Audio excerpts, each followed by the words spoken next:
कि अनुसूचित जाति, अनुसूचित जनजाति, पिछड़े वर्ग से संबंधित नहीं हूं। ईडब्ल्यूएस का जो गरीबी का आरक्षण जिसको कह रही है सरकार, वो गरीबी का आरक्षण नहीं है। मनमोहन जी की सरकार ने तमाम राज्यों में रहने वाले अनुसूचित जाति जनजाति के लोगों के लिए एक स्पेशल कंपोनेंट प्रोग्राम चलाया। आरक्षण को लेकर के समाज का नजरिया कोई बहुत बेहतर नहीं रहा, लेकिन आज हम देख रहे हैं कि आरक्षण शायद एक भारत में एक ऐसा मुद्दा है कि जिसने सबसे ज्यादा न्यायिक हस्तक्षेप को झेला है। डॉक्टर बनने का सपना एक ऐसा सपना है जिसे आज भी कमजोर और वंचित तबके के परिवार कम ही देख पाते हैं, लेकिन कई लोग हिम्मत करते हैं और परंपरागत रूढ़ियों को तोड़ते हुए डॉक्टर और इंजीनियर बनने के सपने, बड़े सपने देखते हैं। उत्तर प्रदेश में भी युवाओं ने ऐसा सपना देखा था, दाखिला भी हो गया, लेकिन अब एक आदेश ने उनके पैरों के नीचे से जमीन खींच ली है और उनके सपनों को अधर में धकेल दिया है। हम बात कर रहे हैं हालिया उस फैसले की जो उत्तर प्रदेश से आया है। उत्तर प्रदेश के 4 मेडिकल कॉलेजों में आरक्षण को रद्द कर दिया गया है। हाईकोर्ट की लखनऊ बेंच के न्यायाधीश पंकज भाटिया की एकल पीठ ने इस बारे में फैसला देते हुए अंबेडकर नगर, कन्नौज, जालौन और सहारनपुर के सरकारी मेडिकल कॉलेजों के संबंध में एक आदेश पारित किया है, जिसमें इन मेडिकल कॉलेजों में 79% जो सीटें थी, जो 79% सीटें रिजर्व कैटेगरी से भरी गई थी, तो कोर्ट का कहना है कि 50% से ज्यादा आरक्षण की सीमा को नहीं लांघा जा सकता। और कोर्ट ने कहा है कि जो आरक्षण अधिनियम है वो 2006 के तहत दिया जाना चाहिए। यह फैसला तब आया है जबकि इन चारों मेडिकल कॉलेजों में सीटें भरी जा चुकी हैं, जिसमें 340 सीटों पर दाखिला हुए हैं रिजर्व कैटेगरी के बच्चों के, और इस वजह से हाई कोर्ट के इस आदेश ने हलचल पैदा कर दी है। यह फैसला कितना बड़ा है, उससे क्या फर्क पड़ेगा, उसके बारे में हमारे साथ बातचीत करने के लिए हैं doctor Satish Prakash ji, political analyst और सामाजिक विश्लेषक। सतीश जी, यह कितना बड़ा फैसला है और इससे आरक्षित वर्ग के मेडिकल अभ्यर्थियों पर क्या फर्क पड़ेगा? नहीं, देखिए दास साहब, ये कहीं ना कहीं बड़ा दुर्भाग्य है जी। आरक्षण को लेकर के समाज का नजरिया कोई बहुत बेहतर नहीं रहा, लेकिन आज हम देख रहे हैं कि आरक्षण शायद एक भारत में एक ऐसा मुद्दा है कि जिसने सबसे ज्यादा न्यायिक हस्तक्षेप को झेला है। आरक्षण को लेकर के तमाम जो संस्थाएं हैं, चाहे वो कार्यपालिका है, चाहे वो न्यायपालिका है, उनका नजरिया बहुत बेहतर नहीं है। उस नजरिए में परिवर्तन करने की आवश्यकता है। ये इन 4 मेडिकल कॉलेज में जिस तरह की टिप्पणी की जा रही है, जिस तरह की खबरें अखबारों में छप रही है कि आरक्षण अधिनियम 2006 क्या इन संस्थानों के ऊपर अप्लाई होता है?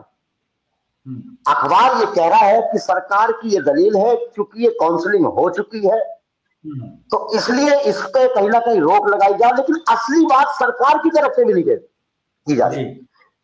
ये 4 मेडिकल कॉलेज ही भारत में नहीं है, भारत में तमाम अल्पसंख्यक संस्थान हैं जो अल्पसंख्यकों के द्वारा अपने संसाधनों से बताए गए। उनके उद्देश्य कहीं ना कहीं जो अल्पसंख्यक वर्गों के लोग हैं उनके हित के लिए वो कहीं ना कहीं उनके सिद्धांत जो उनकी स्थापना की गई।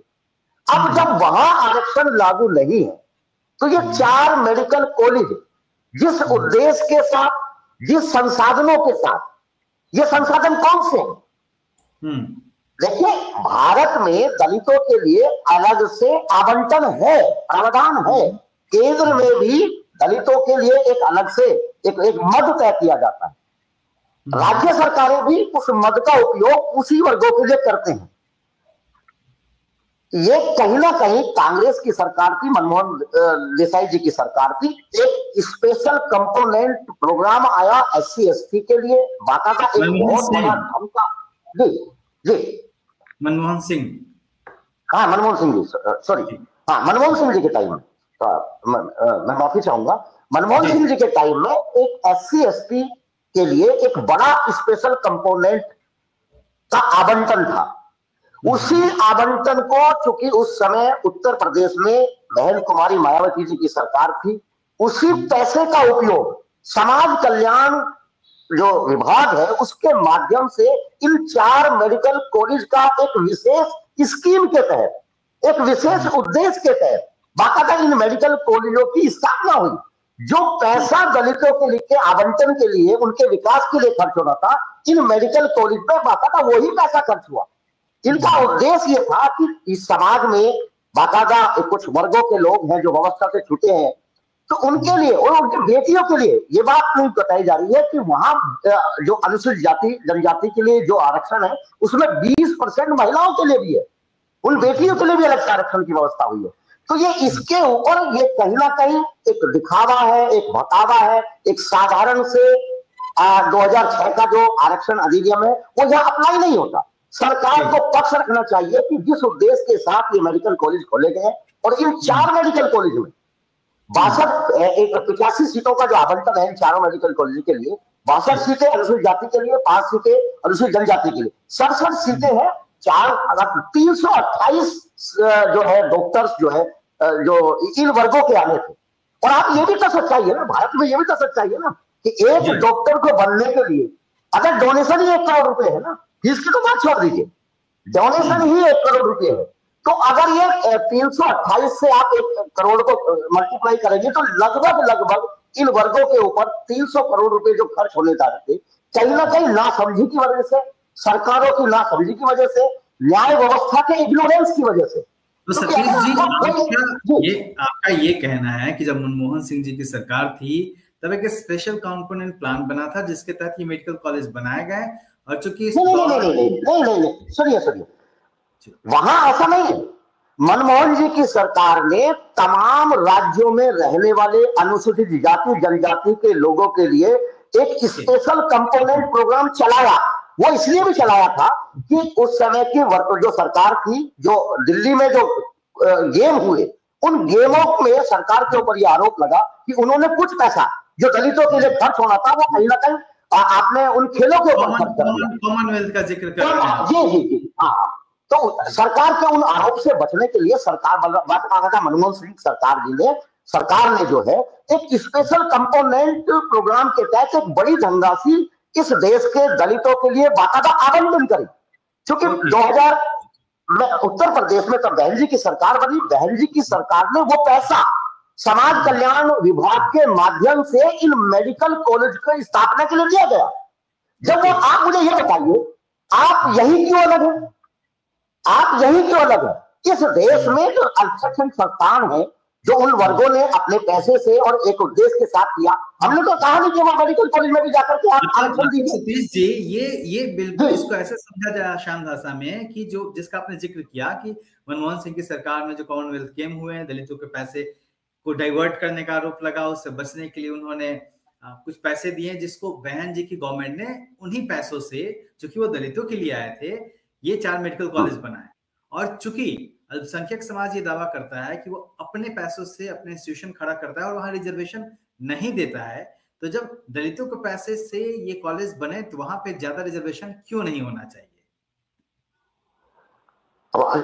स्पेशल उसका उद्देश्य देखिए ना, आप निकालिए ना जाकर के, वो विधानसभा से पास हो जाता था। स्पेशल संवर्धन प्रोग्राम के तहत ये मेडिकल कॉलेज स्थापित किए गए।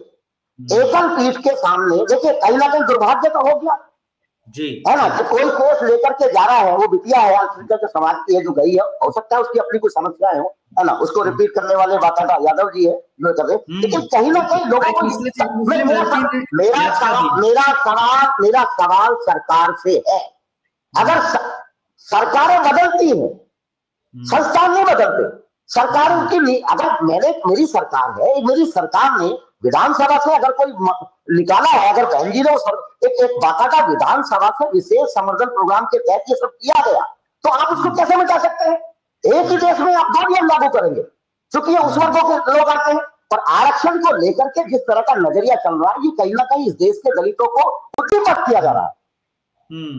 अब ये चीजें क्या, और अखबारों में आप क्या चाहते हैं? किसी पत्रकार ने या किसी व्यक्ति ने ये जाकर के देखा इसमें क्या खामियां है, एकल पीठ ने आज उसके ऊपर कहीं ना रोक लगाने से भी मना कर रहे हैं जी।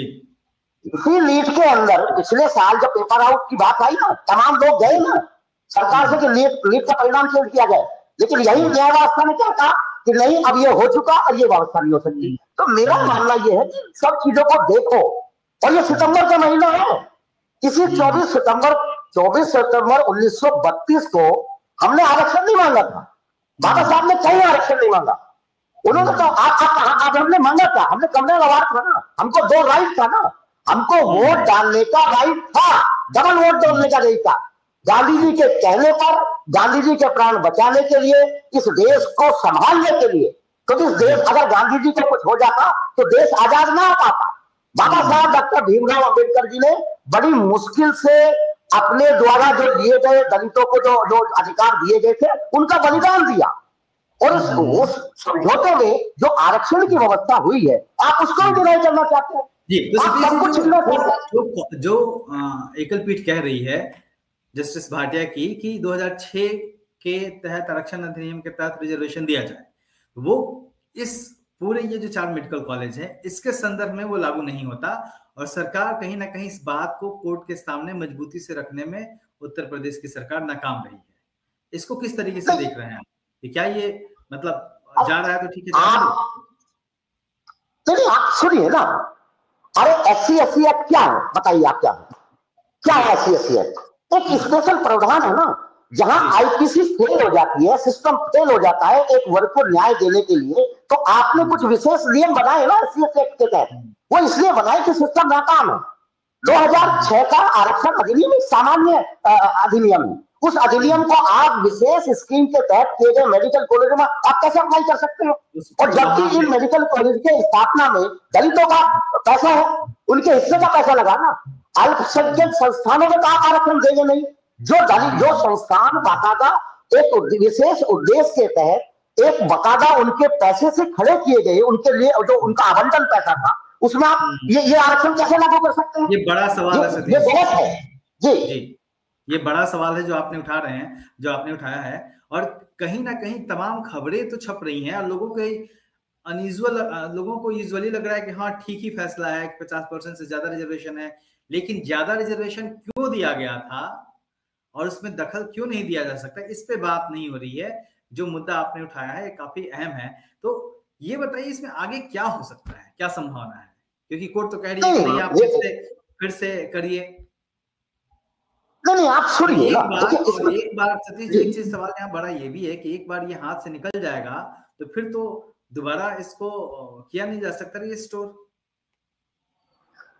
वो है ना कि आपका मंजर देखने वालों को उसका चप्पर आपका है, पीछे पीछे तेज हवा है, अगला नंबर आपका है।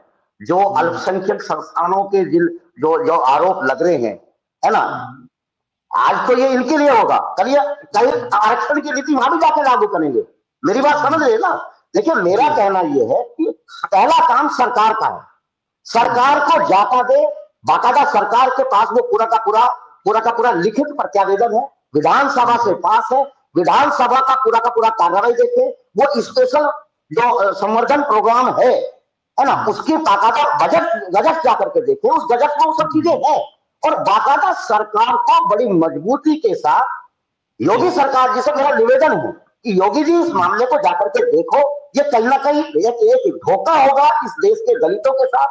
और दूसरी बात यह है कि हम मजबूर ना करो कि इस देश का दलित हर चीज के लिए सड़क पर जाए, हर चीज के लिए आंदोलन करे। 24 सितंबर है, अब यही अपील करेंगे ना।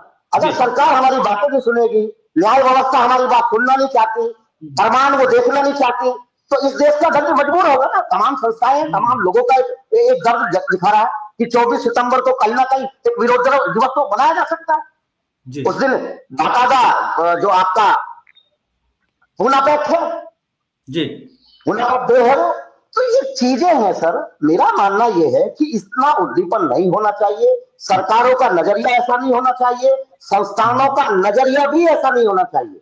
आप बिना प्रमाण के जी। मेरा आखिरी सवाल है कि ये जिस बहन जी की सरकार में ये तमाम चीजें हुई और वो इस योजना को लेके आई, 4 मेडिकल कॉलेज बनाए, जो कि एक अहम फैसला था, और इससे जो वंचित तबका है उसको बहुत लाभ भी मिला है तब से।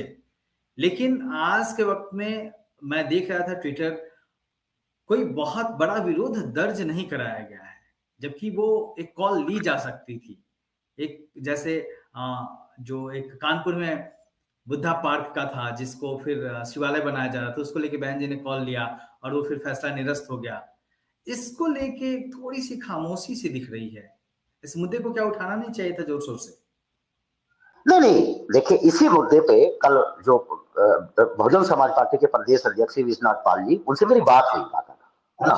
कुछ कुछ चीजें हमने जुटाई, कुछ चीजें वो जुटाई है। निश्चित रूप से बहुजन समाज पार्टी, क्योंकि ये तो अरे बसपा ने बहुजन समाज पार्टी, अरे उसकी बड़ी नीति है, ये एक सबक है, ये एक सबक है कि अगर आपके हाथों में सरकारें होंगी तो ऐसी ऐसी स्कीम आपके लिए चलाई जा सकती है।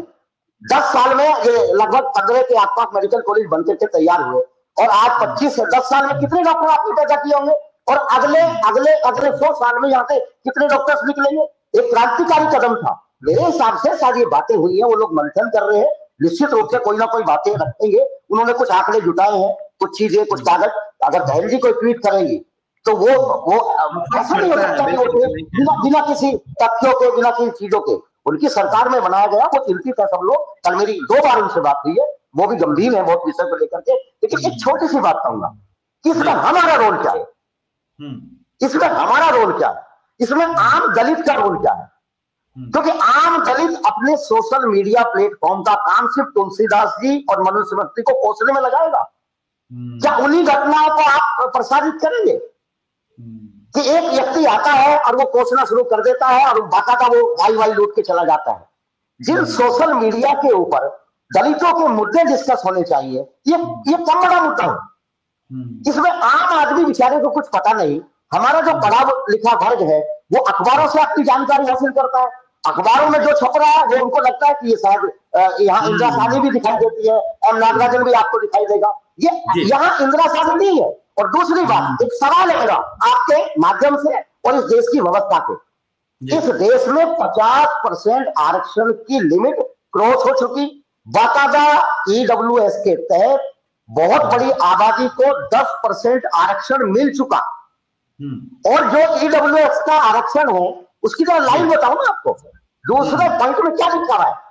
बाकायदा जो लोगों को सर्टिफिकेट चाहिए उसके दूसरे नंबर पे वो व्यक्ति जिसको ईडब्ल्यूएस का बाकायदा ये सर्टिफिकेट चाहिए, प्रमाण पत्र चाहिए, उसको लिख के देना होता है कि अनुसूचित जाति, अनुसूचित जनजाति, पिछड़े वर्ग से संबंधित नहीं हूं। ईडब्ल्यूएस का जो गरीबी का आरक्षण जिसको कह रही है सरकार, वो गरीबी का आरक्षण नहीं है, वो सामान्य वर्गों के लिए आरक्षण है। वहां आपको शपथ देनी पड़ेगी कि आप पिछड़े वर्ग से नहीं आएंगे, आप अनुसूचित जाति से नहीं आएंगे, अनुसूचित जाति नहीं होंगे। अगर नहीं होंगे तो ही आपको ईडब्ल्यूएस का आरक्षण मिलेगा। तो 50% की लिमिट को ये कहीं ना कहीं जानबूझ करके आप इधर से इधर गुड़मुड़ कर रहे हैं। आरक्षण बाकायदा 7% लागू है इस देश में जी।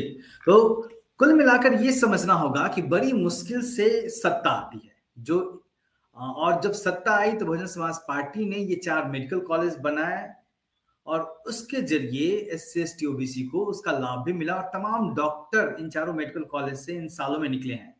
उस पर सीधा हमला है। और जिस आरक्षण अधिनियम 2006 की बात हो रही है, सतीश जी साफ कह रहे हैं कि वो इस मेडिकल कॉलेजेस में लागू नहीं होता क्योंकि इसको स्पेशल तरीके से बनाया गया था। और ये सवाल भी है कि जब ऐसे ही कॉलेज है जो स्पेशल कंपोनेंट प्लान के तहत जो अल्पसंख्यकों के लिए बनाए जाते हैं, वहां रिजर्वेशन को लेकर कोई बवाल नहीं होता, वहां रिजर्वेशन नहीं दिए जाते। तो यहाँ पे जो रिजर्वेशन दिए गए दलितों के लिए स्पेशल बनाए गए मेडिकल कॉलेजों में ज्यादा रिजर्वेशन मिले इस समाज को, वंचित समाज को, उस पर हल्ला क्यों हो रहा है। और कहीं ना कहीं जिस तरीके से सरकार इस तमाम तथ्यों को जो सतीश जी बता रहे हैं रखने में या तो नाकाम हुई है या फिर उसने चुप्पी साध रखी है, रखना नहीं चाहती है, यह बड़ा सवाल है। अब जो मेजर जो जिम्मेदारी है, जो बड़ी जिम्मेदारी है, वो इस समाज पे है कि वो इस मुद्दे को कितना उठाता है। जो पॉलिटिकल पार्टीज हैं जो अपने आप को वंचितों का हितैषी बताती हैं, और जो लोग कह रहे हैं कि वंचितों की राजनीति करेंगे, हाथों में संविधान लिए घूमते हैं, वो कितना इस मामले में आवाज उठाते हैं और इस इशू को लेकर किस तरीके से आगे बढ़ते हैं, क्या सुप्रीम कोर्ट में मामला लेके जाते हैं, यह देखना होगा। क्योंकि मैंने कहा कि बड़ी मुश्किल से सत्ता आती है और इस तरीके के मौके आते हैं जब आपको कुछ सुविधाएं मिलती हैं, उसको यूं ही छोड़ देने से फिर व्यवस्थाएं पहले जैसे दौर में ही आ जाएगी। सतीश जी बहुत बहुत शुक्रिया आपका, आपने बहुत ही बारीकी से तमाम बातों पर प्रकाश डाला और मुझे उम्मीद है कि हमारे दर्शक जो हैं वो इस पूरे मुद्दे को बेहतरीन तरीके से समझेंगे और जो ये खेल हो रहा है कहीं ना कहीं उसके खिलाफ आवाज उठाएंगे। देखते रहिए दलित दस्तक। जय हिंद।